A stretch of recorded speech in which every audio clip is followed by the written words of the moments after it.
Following the big addition of Gonzaga last October, the 8-month wait is finally over as the Pac-12 heads down to the Lone Star State for the Bobcats of Texas State, finally securing their 8th full football playing member. From being conference mates with the likes of Daniel Baker and Howard Payne 100 years ago, to being conference mates with the likes of Wazoo and Oregon State a century later, Texas State has enjoyed a rapid ascension as a university.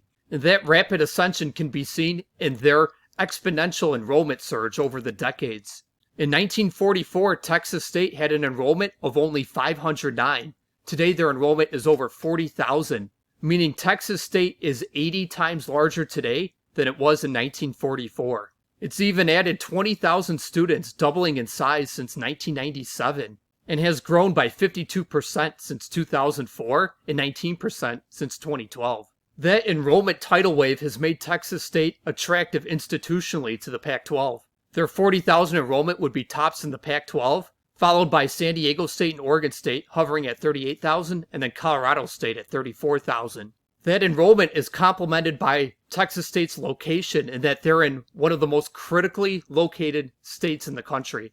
University presidents want a foothold in the state of Texas for student recruitment, football recruitment, basketball recruitment. And if you look at the percentage of American out-of-state college students that each state exports, Texas is the number 2 state in the country at nearly 7% of out-of-state college students. In fact, in 2018, Texas was actually number 5 behind New York, Illinois, and New Jersey. And within 4 years, between 2018 and 2022, Texas surpassed all 3 to take over the number 2 spot. For football recruitment, if you use the 24/7 Sports database and add up all the 3, 4, or 5-star football recruits in 2022 and 2023, a 2-year span, the state of Texas came out number 1, slightly ahead of Florida, and accounted for 14.5% of all 3, 4, or 5-star recruits in those 2 years. Then in men's basketball, if you look at the percentage of D1 players in 2022, Texas came second, slightly behind California. Texas produced 8% of Division I men's basketball players. If we switch gears a bit and look into budgets for the new Pac-12, we'll start with athletic expenses. There's 3 numbers here. The top number is their overall athletic expenses. The second number in the little gray bar would be how much of those athletic expenses are devoted to athletic student aid.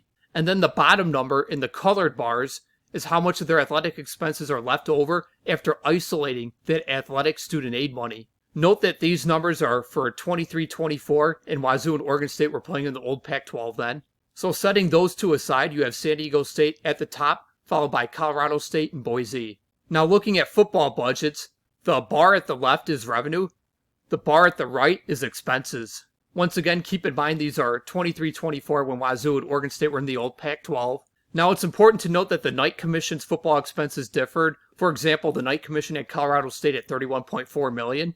But regarding Texas State in either database, they are slightly behind Fresno and Utah State for football budgets. It is of no surprise that Gonzaga has one of the higher men's basketball budgets in the country at $17.2 million, followed by San Diego State at $15 million. Then you have Wazoo at $9.5 million, Oregon State a bit above $7 million, and then Colorado State, Boise, Utah State, and Fresno in between $4 and $6 million. Obviously, Texas State will have some catching up to do. For tenure Sagarin in football, the Pac-12 is a clear number 6. With an average of 75, they're 20 ahead of the American and Sun Belt, who are head-to-head at 95 and 96 for 7th and 8th. Then you have the Mountain West and MAC, who are neck and neck at 104 and 105. Boise's tenure Sagarin is 27th, Wazoo is 39th, San Diego State and Oregon State top 75, Fresno 82, Utah State 88.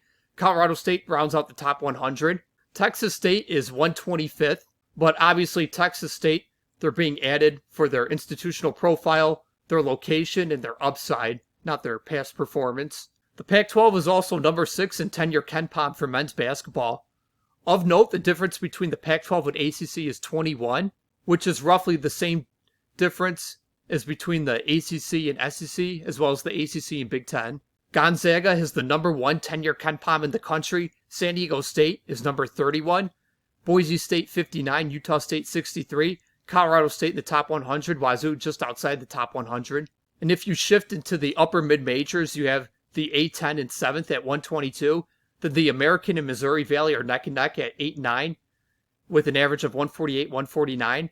And then the Mountain West and WCC are neck and neck for number 10 and number 11 at 165 and 166. Of note here, you have St. Mary's sitting in the WCC with the number 14 10-year KenPom in the country. Texas State ending up in the Pac-12 was the combination of a surging 40,000 enrollment that was in the right place at the right time. The right place being the state of Texas, top 2 student recruitment, football recruitment, and basketball recruitment.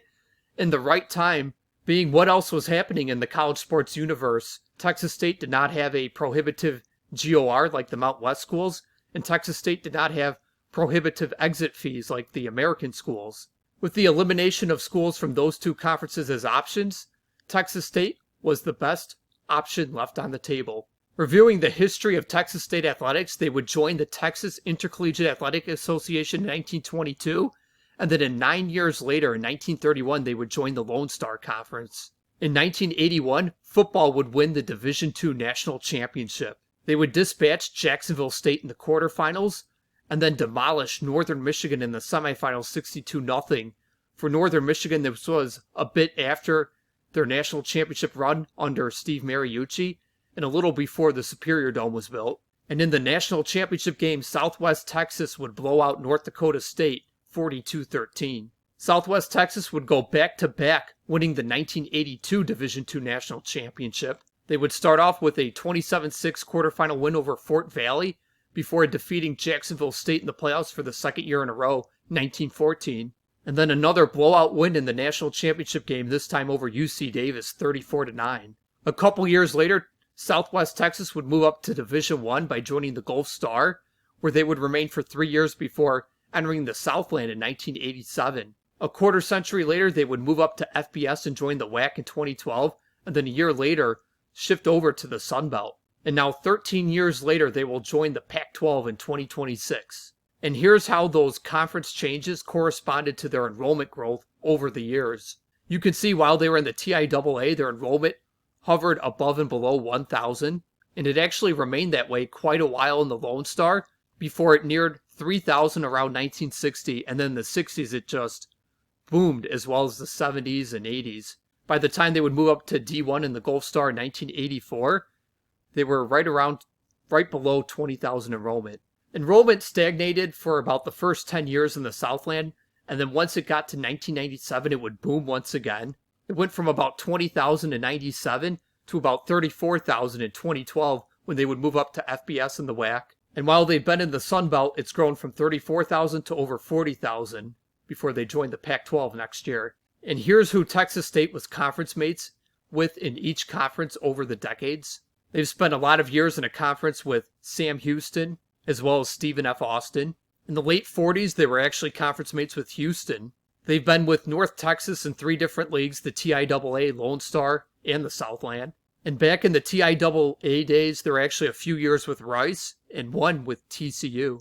Southwest Texas State would join the Texas Intercollegiate Athletic Association in 1922. TCU was there for a year. Rice would be there for a couple years as well. And after 9 years in the TIAA, they would shift over to the Lone Star Conference in 1931. The core 5 there were Stephen F. Austin, Sam Houston, Southwest Texas State, East Texas State, North Texas State. Houston would actually join in the late 40s for about 4 years.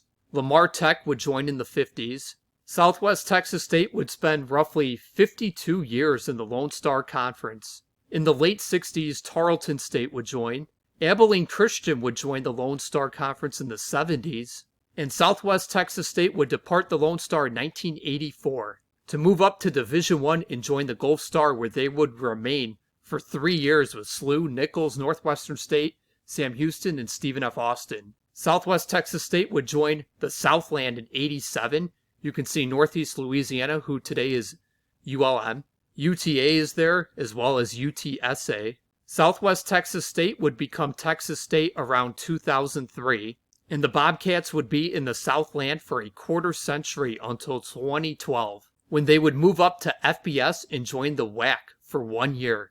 And in 2013, Texas State would shift over to the Sun Belt. They will have been in the Sun Belt for 13 years until 2026. when they will become a member of the Pac-12.